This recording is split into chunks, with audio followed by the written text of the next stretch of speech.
for February, we've been exploring what is required to embody resilience. Today, I hope to explore confidence and the importance of approaching the world with assurance and the assurance that is needed to make the world a better place. As we reflect on our readings, particularly the words of Maya Angelou and Walt Whitman, let us consider how knowing our worth can transform our lives and the lives of all those around us. But I should begin by being very clear. I'm talking about confidence, not arrogance. We've seen a lot of arrogance.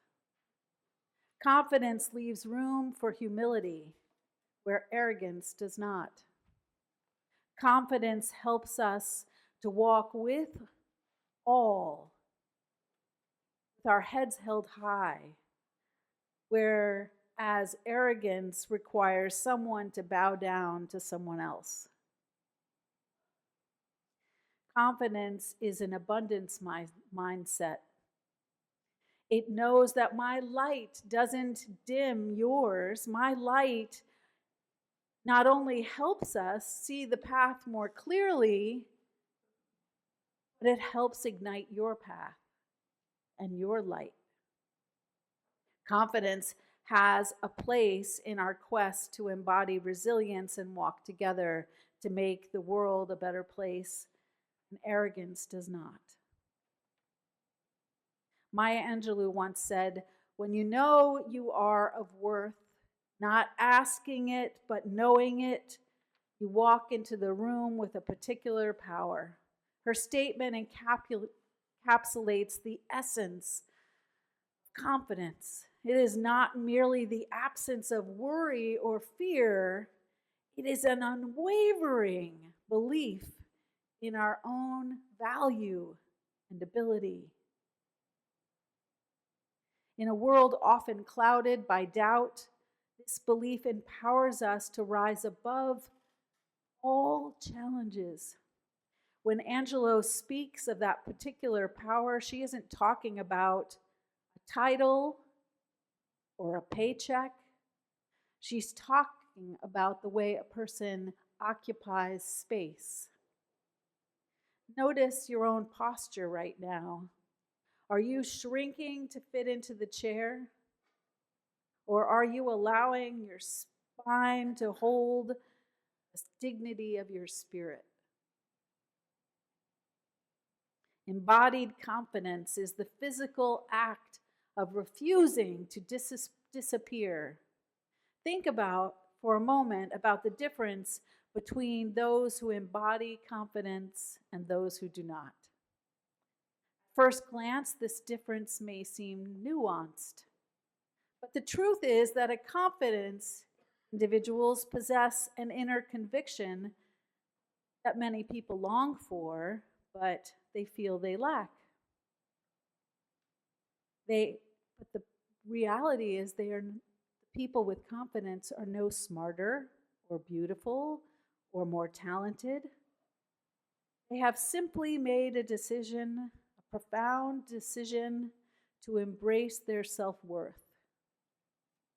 Or as the poet Sonia Sanchez says, they stopped allowing the people who did not love them to define their worth. The journey toward embracing this confidence requires an intentional letting go of our worries and sometimes of past harm. In our opening hymn, "Just as Long as I Have Breath," we are reminded of the importance of saying yes to life and to truth and to love. But how can we fully embrace these affirmations when fear and anxiety hold us back? Consider the words of Michelle Obama, who spoke so eloquently about Maya Angelou's impact on in her memorial address. She echoed the psalmist's notion that we are fearfully and wonderfully made.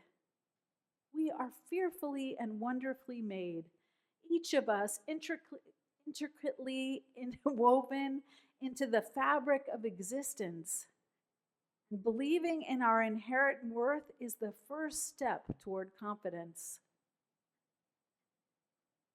Let's take a closer look at how worry affects our lives. We often fill our minds with what ifs, and what if I fail, and what if I'm not accepted, and what if I make a mistake. These worries can paralyze us, preventing us from seizing opportunities to live authentically.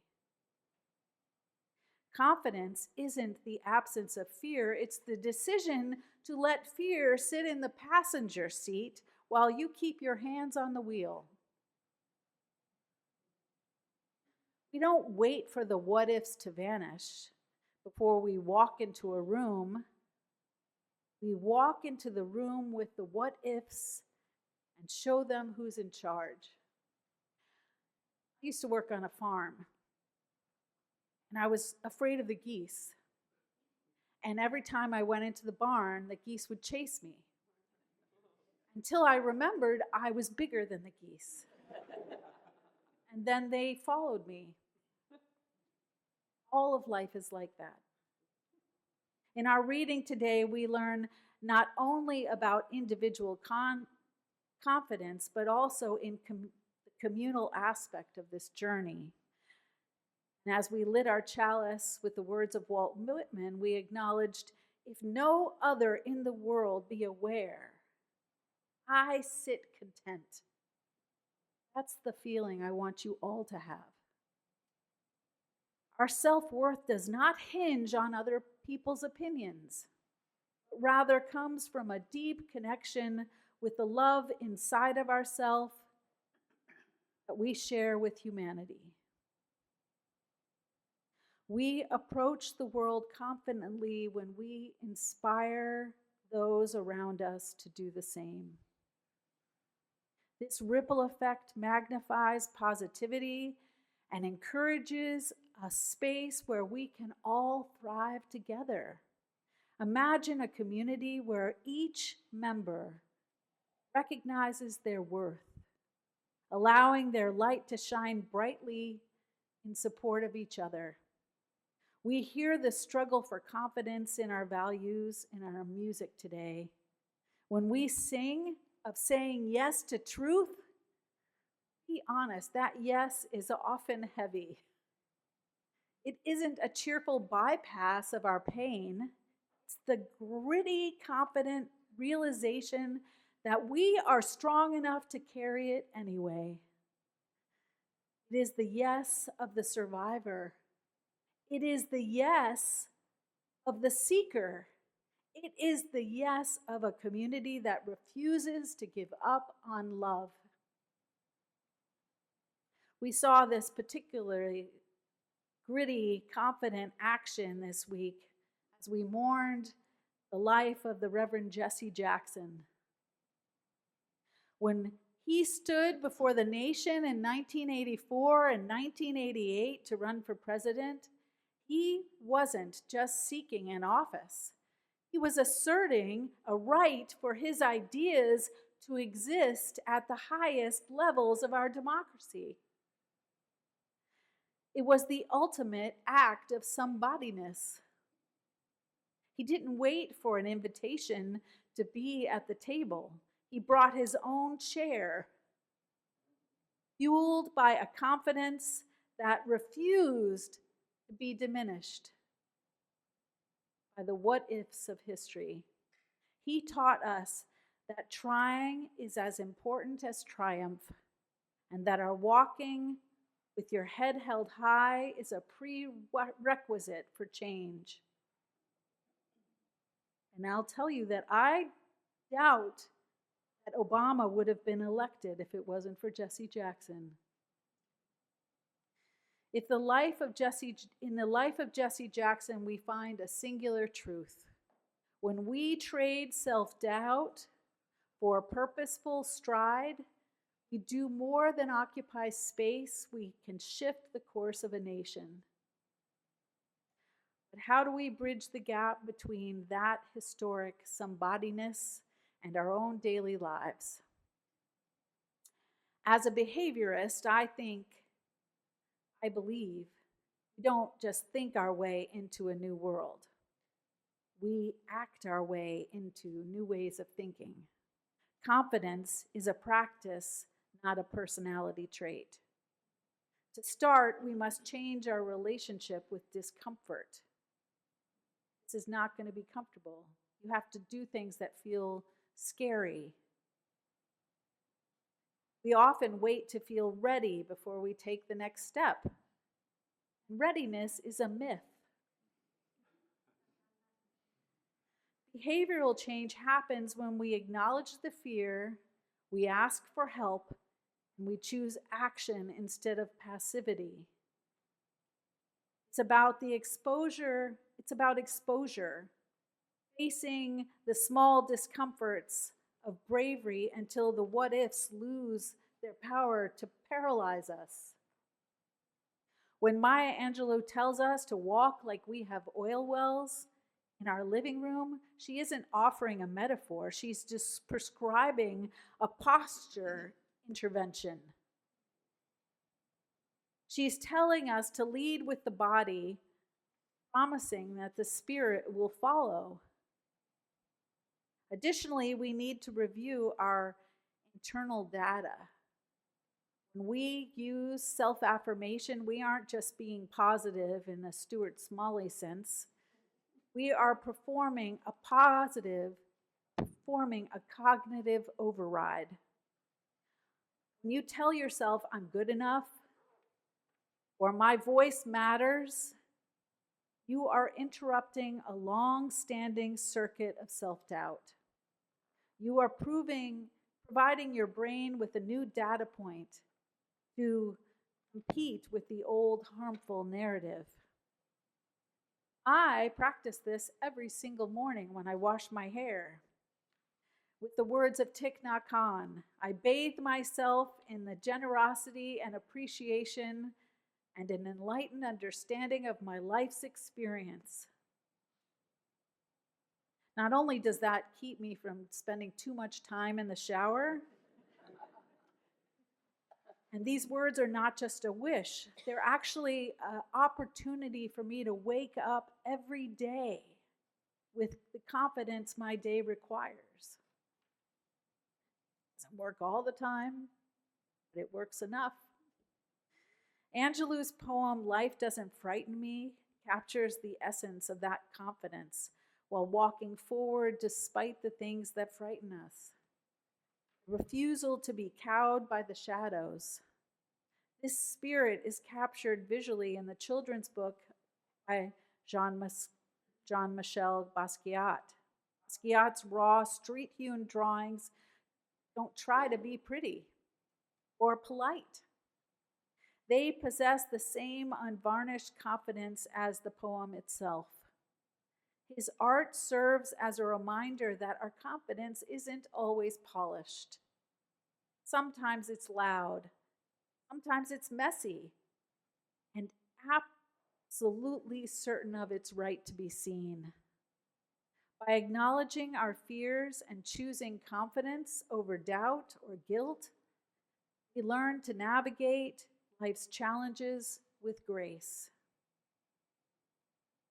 As we strive to be authentically, confidently in the world, let us also uplift one other or many others to stand together for every person's somebodiness.